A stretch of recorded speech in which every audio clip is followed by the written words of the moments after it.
ஹாப்பியா ஹெல்தியா ஜாலியா ஒரு life. Lanco Harmonia Pavilion Senior Living Apartments at Sri Perambatoor 2 BHK just 49 lakhs. Call 7717273747. இந்த பெற்றோர்களை தனிச்சு விடுறாங்க பாருங்க பிள்ளைய. அவங்க என்ன வேணா தப்பு செய்யட்டு சாமி, அது வேற விஷயம். தனிச்சு விடுறாங்கல்ல, அவங்களுடைய கர்மம் எப்படி இருக்கும் சாமி? மகா பாவமா இருக்கும்.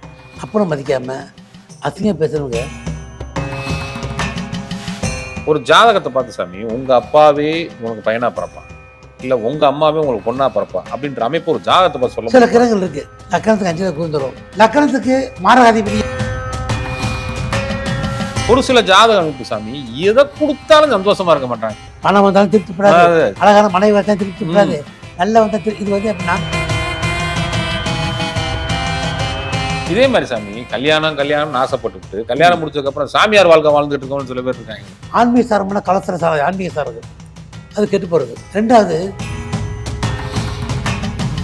நான் டெய்லி நெய் பால் தயம்பரம் அத்தனை அவசியம் பண்ணுற தங்கத்தில் எனக்கு சிவன் தராத காட்சி ஒரு வெட்டியான கொடுத்துருக்காரே, அவர் சாமிக்கு வந்து பகட்டு பந்தா தேவையில்லை, அன்பு உண்மையான பக்தி இருந்தால் அருமை. இப்ப ஜாதகம் கொண்டு வரோம்ல, நாங்க எங்களுக்கும் உங்களுக்குமே ஜாதகம் பார்க்குற உங்களுக்குமே பூர்வ புண்ணிய ஸ்தானத்துல கரெக்டா இருக்கணும் கிடையாது.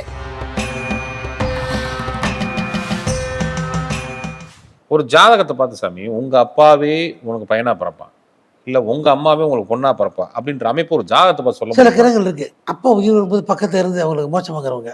எங்க அப்பா இருக்காரு, எங்க அப்பா என் மேல உயிர் பாரு, என் கையில உயிர் பாரு, என்னை பார்த்து உயிர் பாரு, ஒரு ஏக்க பார்வை, ஐயனை விட்டு போறவங்க பட்டுதல்.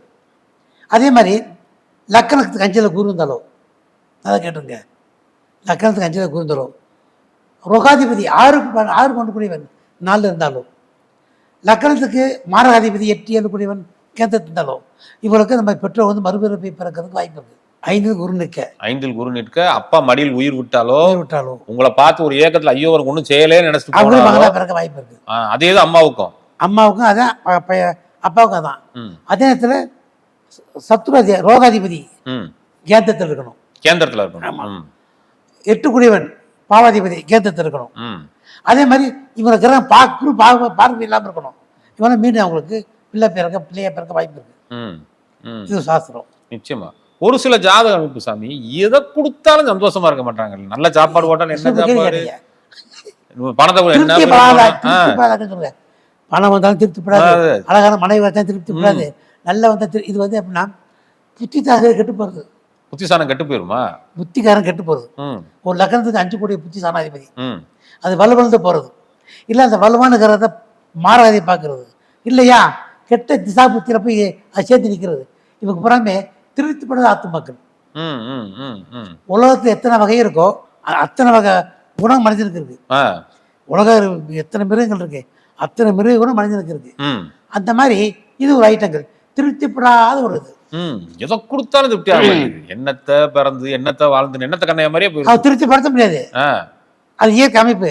புத்தியை கெட்டு போச்சு, அவ்வளவுதான். பகவான் போடுறப்ப பீத்தை பிடிக்க விட்டாரு, அவ்வளவுதான். அவங்க அப்படித்தான் கர்மத்துக்கு ஏற்றவாறு பலன் கிடைக்குது. நான் ஒரு ஜாதகம் பார்க்குறேன், அழகான ஜாதகம், மகா கோடீஸ்வரர். 5 குருகம் கெட்டு போச்சு, 7 குருகம் கெட்டு போச்சு, புத்திரகாரம் கெட்டு போச்சு, புத்தி சாணம் கெட்டு போச்சு, கலசர மனைவி கெட்டு போச்சு, லாபாதிபதியும் கெட்டு போகுது. ஆனால் கோடீஸ்வரன் கிட்டத்தட்ட அந்த அளவுக்கு மாதம் கூட 5 லட்சம் வருமானம் வருது வாடகையில். கூரை தான் உட்காந்துருக்காரு. ஒரே பையன் கார்பரேஷன் படிச்சு வச்சுருக்காரு, கார்பரேஷன் படிக்க வச்சுட்டு இருக்காரு. கறி வாங்கலாம், மட்டன் அவ்வளோ குட்டு கோச்சிங்க, ஒத்த பையன் தாள். இன்னும் ஒரு பையன் பிறந்திருக்கு. கடையில் போய் இன்னைக்கு ஞாயிற்றுக்கிழமை கோழிக்கால் கோழிக்கறி லாஸ்ட் இருக்கு, அதான் வாங்குவான். கோயம்பேட்டில் போய் இந்த குப்பையில் வந்து ரொம்ப காய்கறி அது இருப்பான். அத்தனை வாடகை விட்டு மேலே குடிச்சை கட்டி வீட்டில் இருக்கான். ஏன் நானே அவன் கரும்பு அன்பிக்க முடியல? இது வந்து தத்திரிய தோஷம்னே சொல்றாங்க. தத்திரிய தோஷம் இல்லை, கெட்டு போச்சு எல்லாமே. அந்த மனைவி சொல்லுவேன், இவன் தொலைச்சா நல்லா இருக்க முடியும், வேறு வழி இல்லை. அவ்வளோ கோடி சொத்து இருக்கு. கர்மா இருந்து அன்பிக்க முடியாத ஆத்மாக்கள் ஆண்டை கொடுத்துருக்கேன்ல, ஒன்றுமே இருக்காங்க. 5 ஸ்டார் ரூம் போடுவான், ஜாலியாக என்ஜாய் சாப்பிடுவேன், வேண்டு சாப்பிட்றான், ஹாயா இருக்கான். அது எப்படி இருக்கான்? அதான் சக்தி நேரில் பார்த்துருக்கேன், நேர்லேயே தான் இருந்திருக்கேன். அதை கொடுக்க ஒன்றுமே இருந்தால்ட்டேன். ஒரு சூழ்நிலை 4 பேர் சேர்த்து இருக்கு. அவரை 2 பேரும் கூட்டு போயிருவாங்க சாமி, அதான் பெரிய பியூட்டியா இருக்கும். 2 பேரும் கூட்டு போயிருவாங்க வாங்கன்னு சொல்லி. அது இது ஒரு யோகம். அதான் புண்ணி செஞ்சு வச்சிருக்கணும். இது புத்தி கட்டு போய் உட்காந்துருக்கு. அது புத்தியோட பலமா இருக்கு, இதை வித்தியாசம்.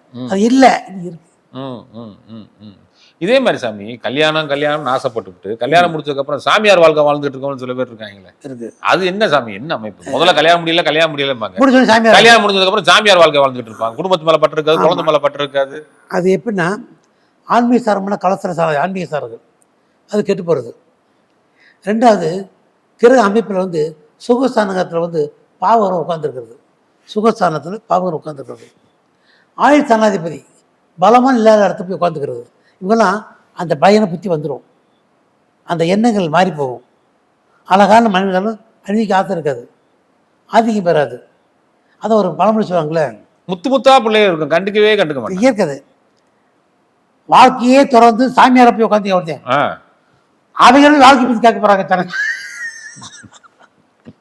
என்ன சொல்றீங்க?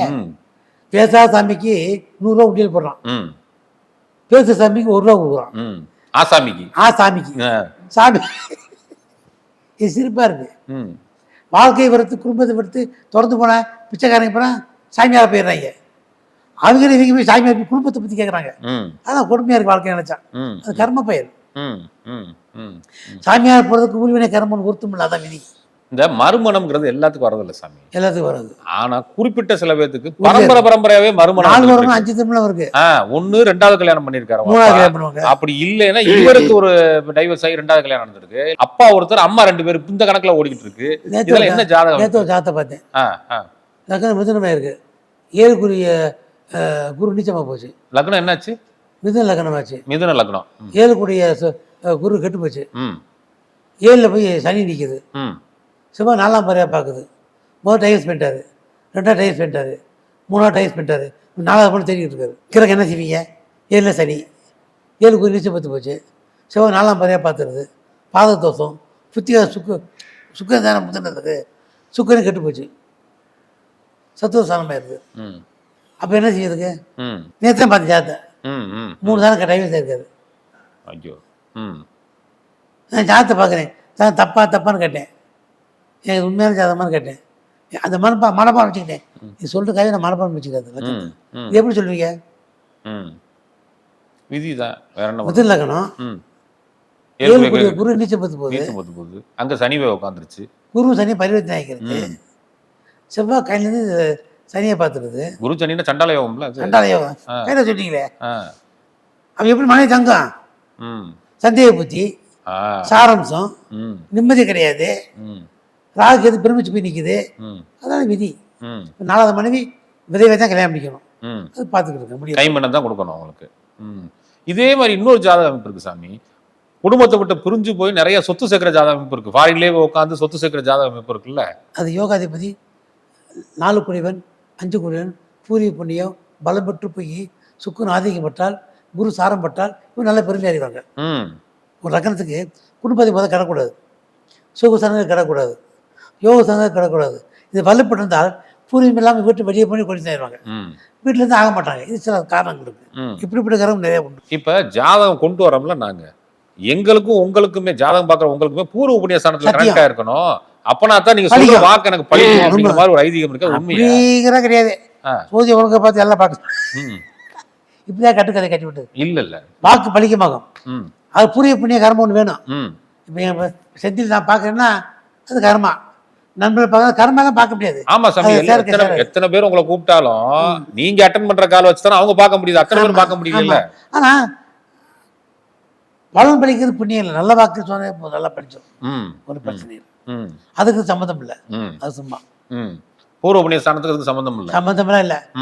என் வாக்கு நல்லா படிக்கும், நல்ல மனசை என் நம்பினா படிக்கும். அப்போ சொல்றது படிக்கும்னா என்னத்தை படிக்காது. நம்பிக்கையோடு எந்த பொருள் கேட்டாலும் படிக்கும், நம்பிக்கையோடு இருக்கணும். அது ஜாதகத்தை பார்த்து வெளியில போனதுமே இதெல்லாம் ஒன்றும் நடக்காதுன்னு போனவங்களுக்கு என்ன நடக்கும்? ஒரு வெட்டியான் வந்து ஒரு மனுஷன் குழி தோண்டிருக்கான், அது சிவலிங்கம் இருந்திருக்கு. ஆகா சிவலிங்கம் சொல்லி சுடுகாட்டில் தோன்ற போது வெட்டியாக எடுத்திருக்காங்க. சுடுகாட்டில் குழி அந்த பணத்துக்கு பதுக்கிறதுக்காக வெட்டுவாங்கல்ல, பாலம் தோன்றதுக்கு, அதை வெட்டுறப்போ சிவலிங்கம் வந்திருக்கு. ஆகா வந்து அரசன் ஒன்று தூண்டி கூட்டி கொடுத்துருக்கான். அரசே நான் இதை சுடுகாட்டில் பயணத்தை எடுத்தேன். அவன் பார்த்து போடப்பல இதை நீயே சுடுகாடு சாப்பிட வச்சு நீயே பூஜை பண்ணி நீ வச்சுக்கிறான்ட்டான். அரசையும் சொல்லிட்டான்னு சொல்லி அந்த லிங்கத்தை கொண்டாந்து சுடுகாட்டில் இருக்கிற சாம்பார் போனால் டெய்லி அதை அவசியம் பண்ணுறது. போனவங்க போய்க்கிறாங்க சாம்பார், ஆமா ஆமா. அந்த சாம்பார் எடுத்து அதுக்கு அவசியம் பண்ணுறது. ம் அப்படி அவசியம் பண்ணுறப்போ ஒரு நாள் மழை வந்துருச்சு, ம். சாம்பார்லாம் கரைஞ்சி போச்சு, கரைஞ்சு போச்சு. சாம்பார் இல்லை. ம் சாமிக்கு அவசியம் பண்ணணும். ம் பார்த்தான், மனைவி கூப்பிட்டான், விறகு அடுக்குனான், நான் எவ்வளோ செத்து போயிடுறேன், நான் எவ்வளோ தீர செத்து போயிடுறேன், இதை எடுத்து சாம்பார் எடுத்து இந்த சிவனுக்கு அவசியம் பண்ணுன்றேன். அவன் சொல்கிறான், நீ இருந்தால் தான் பல பேர் பார்க்க முடியும் இருக்க முடியும், என்னால் தெரியாது, நான் எவ்வளோ செத்து போகிறேன், நான் எவ்வளோ செத்து போகிறேன், நீ சாம்பார் அவசியம் பண்ணுன்னு சொல்லி விழுந்துடுறான். உடனே சிவன் வந்துடுறாரு. உண்மையான பக்திக்கு எதையும் பாதகம் கிடையாது. ம். பக்தி எப்படி சொல்ல வரேன், நம்பிக்கையை பத்தி வர நம்பிக்கை வரணும், அந்த நம்பிக்கை வரணும். அப்போ எடுத்து மோட்சம் கொடுத்தாலும் அர்த்தம் தெரிஞ்சிருக்கு. நான் டெய்லி நெய் பால் தயம்பரம் அத்தனை அவசியம் பண்ணுறேன் தங்கத்தில், எனக்கு சிவன் தராத காட்சி ஒரு வெட்டியான கொடுத்துருக்காரே, அவர் சாமிக்கு வந்து பகட்டு பந்தா தேவையில்லை, அன்பு உண்மையான பக்தி இருந்தால் அருமை அருமை, அது இருந்தால் போதும் சொல்லி மோட்சம் கொடுத்தாரு. அந்த மாதிரி என்னை நம்பி உண்மை நம்பினா நடக்கும், இவர் என்னத்தை சொல்லி புசுக்கு போயிடும். நம்பிக்கை தான் வாழ்க்கை. இறைவன் மிகப்பெரியவன், அவ்வளோதான். நம்பிக்கை வைக்கிறேன், தன்னம்பிக்கை வைக்க, தைரியமாக இருங்க, நல்லது நடக்கும், இதான் மக்களுக்கு என்ன உபதேசம், எது குறையும் வராது. ஏன் நிறைய கேள்வி கேட்குறாங்க ஃபோன் பண்ணி. நிச்சயமா நிச்சயமா. ஒரு சில பேரை நான் பார்த்திருக்கேன் சாமி, வாடகை வீட்டுல இருக்கப்ப செல்வ செழிப்பா இருக்காங்க, ஆனா சொந்த வீட்டுக்கு போனதுக்கு அப்புறம் அப்படியே ஆப்போசிட்டா போயிடுறாங்க. இது என்ன காரணம் சாமி? ஜாதகத்துல இதுக்குன்னு ஏதாவது அமைப்பு இருக்கு? அதாவது இதில் ஜாதகம் உண்மையாக இருக்குது. எப்படின்னா 2 கோடி பலம் பெற்றாவே அவங்க சொந்த வீட்டில் நல்லா இருக்க வாய்ப்பு இருக்குது. 2 கோடி பலம் பெறாமல் 5 கோடி பலம் பண்ணதால் வாடகை வீட்டில் போய் நல்லா இருக்க வாய்ப்பு இருக்குது. ஆனா வாடகை வருமானம் வருது அவங்களுக்கு. வாடகை வருமானம் வந்தாலும் சொந்த வீட்டில் சம்பாதிக்க முடியாது, சொந்த வீட்டில் வாடகை நல்லா சம்பாதிச்சுவாங்க. அந்த வாடகை வீட்டை பற்றி பெரிய ஆயிடுவாங்க. ஒருத்தர் சொந்த வீட்டில் முடிய வராது. இது சில அம்மீஸ்வரர் 2 கோடி பூரிய புண்ணியாதிபதி பலம் பெற்று போயிருக்கிறது சேமந்தம். இது உண்மை. அப்ப அவங்க வாடகை வீட்டுல இருக்கிறது பெஸ்ட், ரொம்ப பெட்டர். வாடகை வந்து 100 கோடி வாங்குவாங்க, சொந்த வீட்டில் 1 கோடி வாங்க மாட்டாங்க. இந்த விதி நிச்சயமா நிறைய இருக்காங்க. நிச்சயமா நிச்சயமா நிறைய பேர் பார்த்துருக்கேன். ஒரு அம்மாவை சாமி திருநீர்மலையில நான் பார்த்தேன். அந்த திருநீர்மலையில அந்த அம்மாவை பார்த்தா பிச்சை எடுக்கிற மாதிரிலாம் தெரியல, ஆனால் வந்து நின்று இருந்தாங்க. ஆனால் முகத்தில் ஒரு வாட்டம் தெரியுதுன்னு வைங்களேன். என்னம்மா என்ன வேணும், சாப்பிடக்குள்ள வாங்குறீங்களா அப்படின்னா, இல்லை சாமி 30 ரூபா கொடுங்க, நான் குளிக்கிறதுக்கு மட்டும் வேணும் அப்படின்னாங்க. சரின்னு பணத்தை கொடுத்து சாப்பாடை கொடுத்துட்டு என்னம்மா கதைன்னு கேட்டால், அவங்க government employee, retired government employee, pension வாங்குற எல்லா ஸ்டேஜும் இருக்கு. ஆனால் சம்பாதிக்கிறப்ப வீட்டில் குழந்தைகளை அவங்க கவனிக்கல, இவங்க கவனிக்கல, இப்போ பிள்ளைகளை கவனிக்காதுல்ல, பிள்ளைங்க அவங்க கவனிக்காம அனுப்பிச்சிட்டாங்க. அந்த அம்மா சொல்லியே சொல்லுது, சாமி நான் தப்பா எடுத்துக்கல, நான் என் பிள்ளைகளை கவனிக்கல, இப்ப என் பிள்ளைகளை என்ன கவனிக்கல, நான் இப்ப கோயிலுக்குள்ள சுத்திக்கிட்டு இருக்கேன். இந்த பெற்றோர்களை தனிச்சு விடுறாங்க பாருங்க பிள்ளைய. அவங்க என்ன வேணா தப்பு செய்யட்டு சாமி, அது வேற விஷயம். தனிச்சு விடுறாங்கல்ல, அவங்களுடைய கர்மம் எப்படி இருக்கும் சாமி? மகா பாவமா இருக்கும். ஒரு சொல்றீங்க கேளுங்க, பெற்றவங்களை மட்டும் ரொம்ப தெய்வத்துக்கு அறிவு இருக்கு. அவ என்ன கொடுமோ மன்னிச்சு மறப்பு செய்யணும், அவ என்ன கொடுமோ மன்னிச்சு ஏத்துக்கணும், அவன் தர்மம் செய்ய தொண்டு பிறக்கணும். ஏன் சர்வீஸில் அம்மா மதிக்காமல் பாண்டி வச்சுக்கிட்டு அப்புறம் மதிக்காமல் அசிங்கம் பேசுகிறவங்க இன்றைக்கி கீழ் நிலைமைக்கு வந்து ரோடு அலையிறாங்க, தான் பிள்ளைக்கு பவர் இல்லாமல் இருக்காங்க. அம்மா 1000 கொடுமை பண்ணாலும் நேசித்து நல்ல நடத்தினவங்க இது ராஜயோகமாக இருக்காங்க. அம்மா 1000 தவறு பண்ணிட்டுமே, அப்பா 1000 தவறு பண்ணிட்டுமே, நீ வகுத்துல போது எத்தனை எத்திருப்ப, இவ்வளோ அசிங்கப்பட்டிருப்ப, அப்புறம் தூக்கி எரிஞ்சிருக்கலாம்ல. இப்போ மாறி இருக்கலாம், கஷ்டமாக கூட மாறி இருக்கலாம், புத்தி மாறி இருக்கலாம், அதான் செஞ்சாங்களே, அது நீ முதல் புரிஞ்சுக்கிறோம்ல. அது என்ன புரியாமல் முதல்ல நல்லது செய்ய முதல் பழகிக்கணும். தாய்மைங்கிறது மிக பெருமையானது. என்னை பொருத்தம் இல்லை, நல்ல எண்ணங்களை இதெல்லாம் வர சொல்கிறேன். ஒரு மனிதனுக்கு நல்ல எண்ணம் இருந்தால் தாய்க்கு தொண்டு பண்ணணும், தந்தைக்கு தொண்டு பண்ணணும், அக்காவுக்கு நல்லது செய்யணும், கெட்டதை மறந்து எண்ணம் உண்டாகும். அது வந்து நல்ல எண்ணம் நான் வரவழைக்க சொல்கிறது. அதனால் இதை பாவம், இது கர்மமே கிடையாது. இப்போ தம்மா சொல்ல சில பிள்ளைகளை செஞ்சு செய்யலாம், ஆனால் பிள்ளை இந்த கர்மத்தை ஏற்றுக்கூடாது, நல்லது செய்யணும். நான் கண்ட அனுபவத்தில் அம்மா அப்பாவை மதிக்கிறவங்க எல்லாமே நல்லா இருக்காங்க, மதிக்காதவங்க தண்டனைக்குள்ளாவங்க, அவங்கள பிள்ளைய வழி வாங்குது. நிச்சயமா வலியாரை இலையை அடித்தால், அது எலியாரே வலியை அடித்தால் வலியாரை முடிதான் கொள்ளும், அது பிற்பாடு திரும்பி வர அவங்களுக்கு வந்துடும், நிச்சயமா வந்துடும். சத்தியம். அது நீங்க பேசுறப்போ ஒரு வார்த்தை சொன்னீங்க, இந்த கூட பிறந்த அக்கா தங்கச்சிக்கு செய்யணும்னு சொன்னீங்கல்ல. ஆமா, அக்கா தங்கச்சி செய்யறவங்களும் நல்லா தான் இருக்காங்க, நல்லா தான் இருக்காங்க. கெட்டு போனாங்க இறைக்கிற விட்டு சொரக்கும் குழம்பு சொன்னாங்க, நான் செஞ்சு பிச்சைக்காரன் ஆயிட்டேன், நான் செஞ்சு அது அவங்களுக்கு நன்றியே கிடையாது, சும்மா ஏமாத்திக்கிறது, அதெல்லாம் பொய். அதான் பாட்சா படத்தை மனசை வச்சுக்கிறணும். நல்லவங்களை இறைவன் சோதிக்க மாட்டாரு, சோதிப்பாரு, கைவிட மாட்டாரு. ஆனா கெட்டவனுக்கு கொட்டிடுவாரு, கை விட்டுவார். அதெல்லாம் உண்மையான வார்த்தைகள். சூப்பர் தெய்வ வார்த்தை அது. ஒரே ராசி ஒரே நட்சத்திரம் இதுல கல்யாணம் முடிக்கிறவங்க வாழ்க்கை கஷ்டமா இருக்கும் அப்படின்னு ஒரு ஐதீகம் இருக்கு. ஏன்னா ஒரு தசை நடந்தாலும் உங்களுக்கு சனி தசை நடந்தாலும் சனி தசை தான் நடக்கும், இல்ல ராகு தசை நடந்தாலும் ராகு தசை அந்த மாதிரி நடந்துகிட்டு இருக்கும். அதெல்லாம் ரொம்ப கஷ்டப்படுவீங்கறாங்களே, இது உண்மையா? சில காரியம் உண்மையாலும் சில காரியம் தப்பா இருக்கு. அதாவது முதல் செட்டாரமே சேர்ந்துட்டாவே இப்போ திருவோணம் சேர்ந்து நல்லாவே இருக்காங்க. என்ன புரியல? திருவோணத்துக்கு திருவோணம் சேர்ந்து நல்லா இருக்காங்க. திருவோணத்துக்கு திருவோணம் சேர்ந்து. ஆமா. அனுசத்துக்கு அனுசம் சேர்ந்தவங்க நல்லா இருக்காங்க. அனுசத்துக்கு அனுசம். அனுசம், திருவோணம், ஆயில்யம், மகம், ரேவதி, இது 6 விதிவிலக்கு. இதை தவிர மற்ற எல்லாமே கொஞ்சம் மன கஷ்டங்கள் சஞ்சலம் வரதான் செய்யும். இப்போ ஒரு ராசியில கல்யாணம் முடிக்கிறது தப்பா? ஒரு ராத்திரியில் முடிக்கலாம், ஒரு நட்சத்திரம் முடிக்கக்கூடாது. ஆனா இந்த நட்சத்திரத்தில் முடிக்கலாம், ஒரே நட்சத்திரம் முடிச்சிடலாம். அஸ்தம், சுவாதி, சதயம், அவிட்டம், இதை ஒரே ராசியாக வரக்கூடாது. ஆனா நான் பாத்திருக்கேன் சாமி, 2 பேரும் சுவாதி, ஹஸ்பண்ட் ஒய்ஃப் 2 பேரும் சுவாதி நல்லா இருக்காங்க. காலப்போல ஒரு கஷ்டத்தை கொடுத்துரும். ஆமா, பிள்ளைகளால ஒரு கவலை இருக்கு, ஒரு சில கவலைகள் கஷ்டம் ஒண்ணு, சிரமத்துக்கு அந்த குணத்தை காட்ட மாட்டாது. இதுக்கு அப்படி இல்லை. அப்புறம் நிச்சயமா நிச்சயமா சாமி. ஒரே சொல்லுங்க. திருமணம் பார்க்கும்போது ஆண்களுக்கு சொல்றது ஒத்தப்படையில தான் கல்யாணம் முடிக்கணும், ரெட்டப்படையில கல்யாணம் முடிக்கக்கூடாது. ரெட்டப்படையில கல்யாணம் முடிச்சா வாழ்க்கை நல்லா இருக்காது. 25, 27, 29 முடிங்க, 28 முடிச்சாங்க ரெட்டப்படை அப்படின்றாங்களே, இது நிறைய நாள் சொல்லிக்கிட்டு இருக்காங்க. இது உண்மைதானா? சத்தியமா போய்